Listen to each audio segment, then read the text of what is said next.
Hey guys, it's Ashley from Ashley's Reads on Twitter or of Fiction and Fantasy on Instagram. I am back after not vlogging for I think 2 weeks now, so I'm feeling a little bit rusty. Michael is finally home and there have been a lot of changes lately. So I'm a little nervous. I am trying to film not being the only one in the house, and also I am filming with different video and audio. I got my Christmas present early off of Facebook Marketplace. I got a great deal on a Canon M50, so I am testing that out now. The camera quality and the resolution is a decade better than my old camera, but now I'm not using my headset for the time being. So until I get a microphone, the audio might be kind of poor. So I guess we'll find out after this video. I also finally can see myself when I'm filming without plugging the camera into the computer. So we're off to a great start. This is just going to be a quick recap video because I've been gone for a couple of weeks. I did not get to get a few things out of the way. So first I wanted to do a bit of Bookish Mail that I got from BookishFirst, which is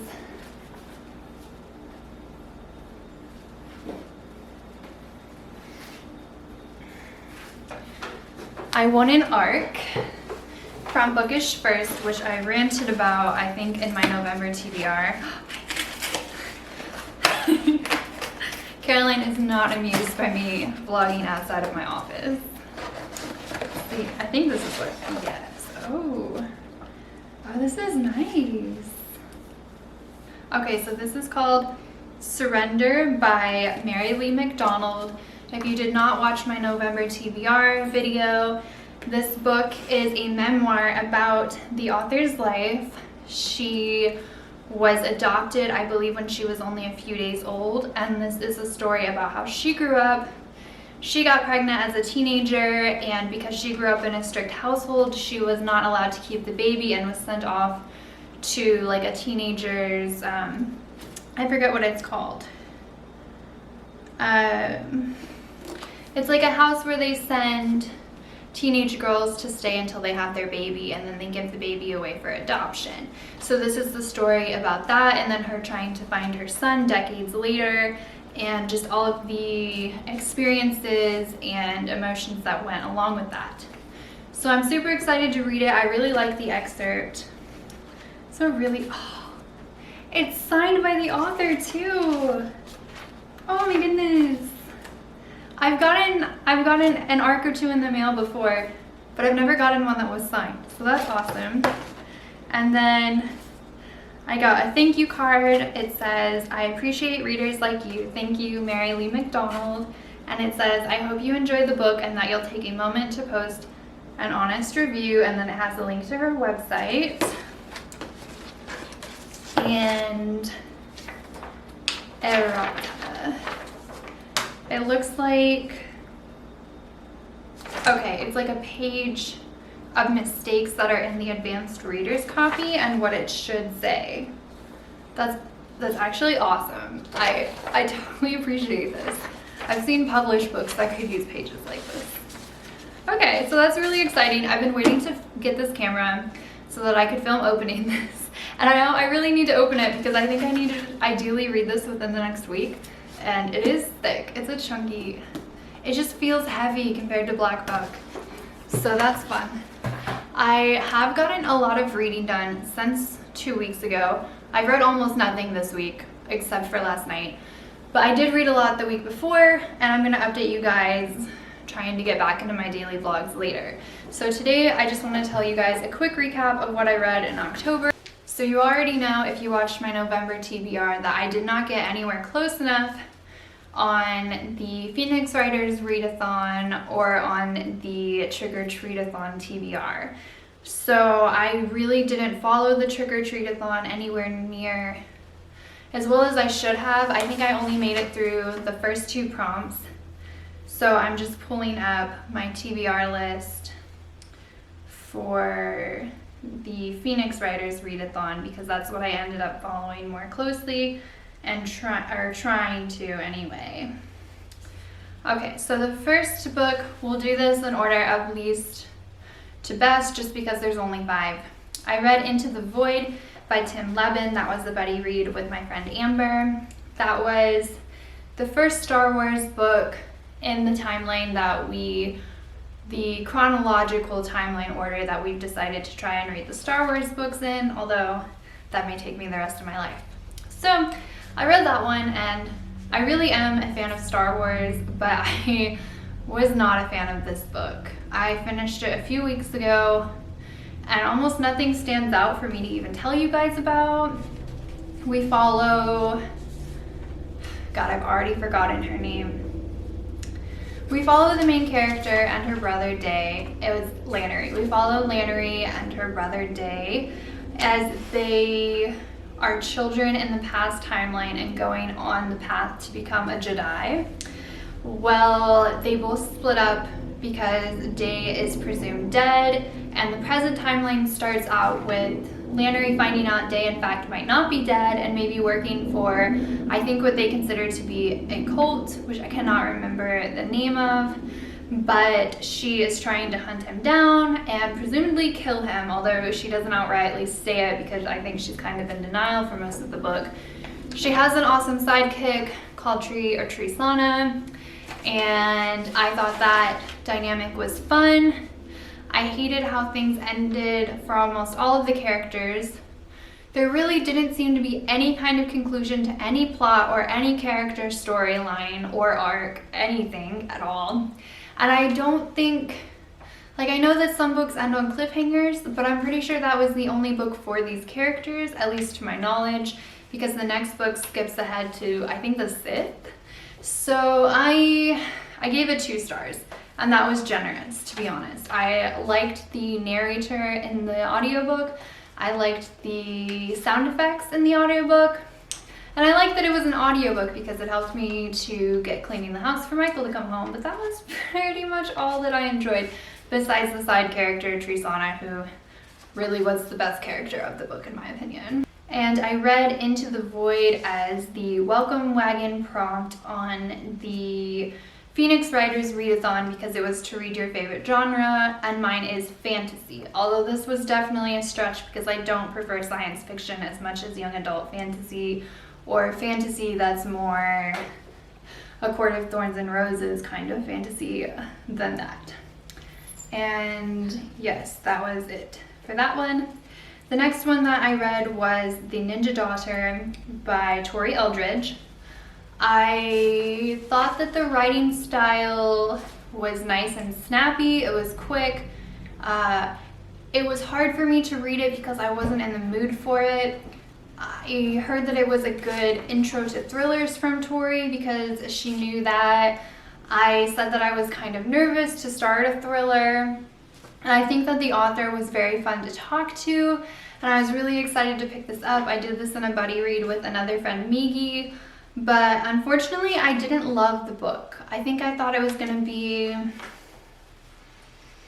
When I think thriller, I was imagining something, I guess, almost darker. I didn't really... It wasn't what I was expecting at all, which I guess is my own fault. But I didn't enjoy it because of that. I also really did not like the character relationship arcs that we had between the main character Lily and another character who Tran. I can't remember if that's his name, but I really didn't enjoy him. I do usually like the whole bad boy trope in fiction, but I did not fall for it this time, and I don't know if he's even in the sequel. If you're wanting a romance book, this is not a romance book. I don't know. I had no idea really, I guess, what I was expecting going into it, but it wasn't this. It felt kind of like Nancy Drew-ish, but adult. That's all that I really have for it. I gave it 3 stars. I'm going to try and read the sequel. I think it's called The Ninja Blade, or The Ninja's Blade, because it had potential, but it didn't feel like anything was really close by the end. It felt more like the end of an episode than the end of a book, and I didn't really enjoy that, especially after I felt exactly the same way reading Into the Void. The Ninja Daughter prompt was for find an egg with the Phoenix Writers Readathon. The next one that I read was A Song Below Water by Bethany C. Morrow. That one I listened to on an audiobook. I also really enjoyed the narrator, and I got through it a lot quicker than the other books that I really dragged through that month, so I really appreciated that. In this one, we follow two girls who are basically like sisters, although not genetically. They live together and they spend most of their lives together. This book, going into it, I had done a lot of research into it because I was helping with an author interview with this one, or the script, not the actual interview. So I knew that there was a lot of mythology involved in it, and I love mythology. So I was very excited for that, especially I think, yeah, Greek mythology. We have sirens, we have gargoyles, which I haven't really seen in any other fiction books to my knowledge that I've read. And we had, yeah, those were the main ones that I knew. But going into the book, they kept introducing species and they didn't really describe most of the species. So I found that strange. We had sirens, alogos, gargoyles. There's others that I cannot name for the sake of the plot. That is the other main thing. For most of this book, I was getting incredibly annoyed because the plot seemed so vague. You would just have random scenes in the middle of nowhere with no correlation to any of the other scenes, and then they just pretend that they don't happen. And so I was getting so mad. I wanted to DNF this book, but I hate DNFing books. So I stuck with it, and I was maybe like 80% of the way done, and I was thinking, I can't believe I read this. I'm done.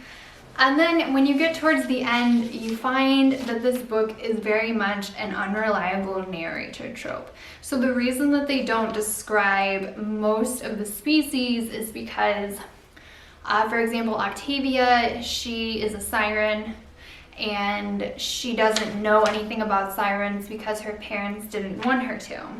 And then Effie, you don't really know what Effie is. You think maybe she's also a siren, but you don't really know anything because she's never had any contact with her dad, and her mother has never told her anything about her father. So it makes sense that they don't know, but it does get very frustrating throughout the book because you also don't know. But because of that, both girls are telling their own perspective. And eventually, you find out that that doesn't necessarily mean that it's the true perspective. So I found that really interesting, and by the end, it does kind of explain why these scenes don't make any sense, why they seemed so vague. It does tie together in the end, unlike the other books that I read this month. So I did like that, and I think I would read another book by Bethany C. Morrow, but I still would like to know more about the universe and more about the species instead of just, we have a mythos for sirens, but it may not be true, and I also don't really know anything about the mythos.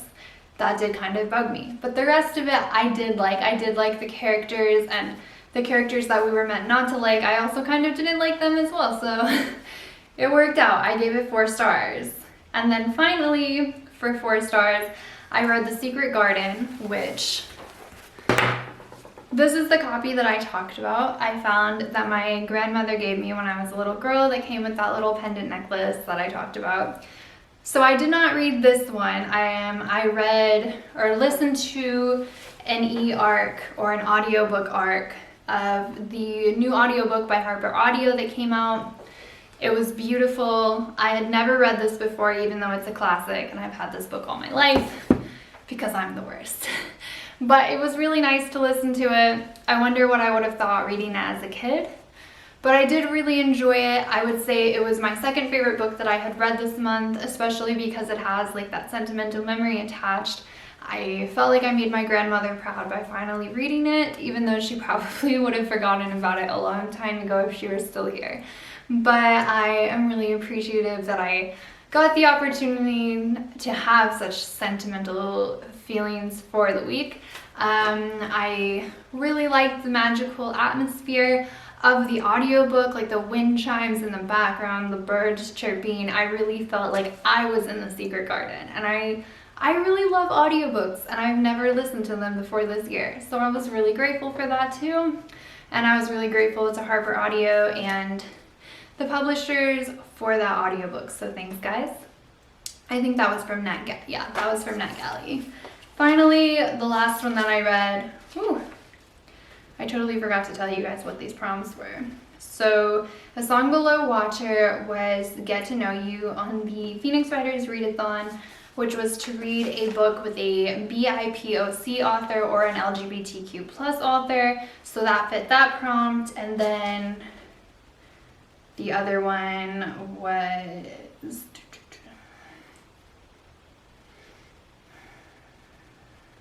A Secret Garden. I just read because it was an arc, so it didn't fit anything.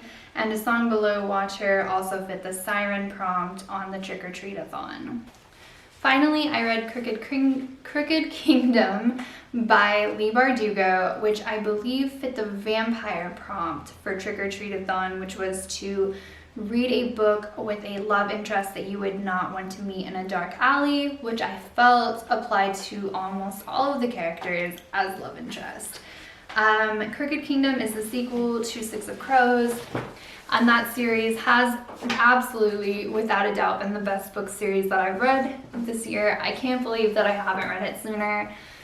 Normally, there's always a character that I'm annoyed with and that I don't enjoy, and I want to skip past their chapters if there's multiple POVs. But in this one, I liked every single character. I liked all of the arcs and the plot lines. Even the past timelines didn't bother me, even though most of these books were really bothering me, switching between the past and the present so many times. So that says a lot. I really enjoyed the Ocean's 11 kind of style of how everyone had been recruited and was like a found family trope. It had a slow burn trope, enemies to lovers tropes. This book was honestly just everything that I was looking for in a book. I laughed, I cried, I couldn't put it down until I was done. And honestly, it kind of put me into a reading slump because I knew that the rest of the books that I would read for the next month weren't going to be as good as that one. I'm still like just now recovering from that. But yes, I gave that one 5 stars, hands down. And that concludes everything that I read in October. 5 books. The month before Michael came home was honestly not bad at all, but it was not even half of what I expected. So as you guys saw, I did roll a penalty roll for November. I will have to check in and see how well I am doing in November because we are at, I don't even know what day it is. This is the 16th. I think I've read a few books so far, but I will have to tally those out because it has been the craziest month of the year, and I'm lucky just to have filmed this video today. So I will get that ready for another daily vlog. I am planning on doing, I think it's called an empties video, where it's not bookish related, but I think I have like 3 to 5 makeup items that I have finally finished and I loved them or hated them. So I'll tell you guys about that, and I can always go back and remind myself either to buy that product or definitely not to buy that product. I will put that in my lifestyle playlist instead of my bookish playlist, so you guys can skip it if you're not interested. And I will try and do kind of a mid-month wrap-up to talk about what I've read so far. Just crazy because it feels like November just started. And then I have already decided that in December I will be taking part in Still the Clear Your Shit Readathon, which I am doing pretty decently at, and the Reindeer Readathon, which is being hosted on Twitter. And I'm very excited. I got put on Team Nutcracker, and so I don't have my books yet for that, but hopefully this week I will pick out the books that I'm planning to read, and hopefully they all are on my Clear Your Shit Readathon TBR list because I cannot handle more than 24 books set apart for November and December. But yeah, that's pretty much my plans for this week. I can't remember actually now if I have filmed my November TBR, so I'll have to look into that as well because it's been crazy. But if you like this video, go ahead and like and subscribe and comment below. Let me know how your November readathons or books are going, and hopefully I have a better setup next week. See you guys later.